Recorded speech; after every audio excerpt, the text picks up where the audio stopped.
Amansızlar bardaklı tuğanlar. Assalamu alaikum. Biz Leylek rayonundagi Margun ayıl hökümetinden Darkum degen aydan geldik. Az ele meni bardı geldi. Süröbüstөн 10 el adamды alıp sizin менен учурашып кетейик деп келдик.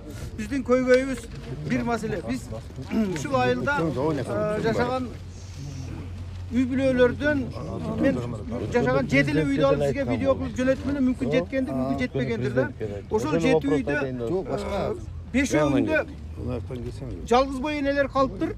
3 небереси менен 18 эр жигит бар экен ошол үйдө. Азыр 3-өөсү эле ушул жерде экенде, калганы бүтүн бардыгы Россияда 4-өөсү чүйгө барып жайланыптыр.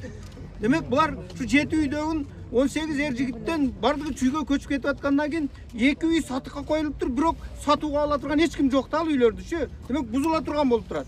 Биздин айыл şu 7 үй менен эле көрүнүп турат. Демек өчүп бараткан айылдын катарында кетип атабыз да.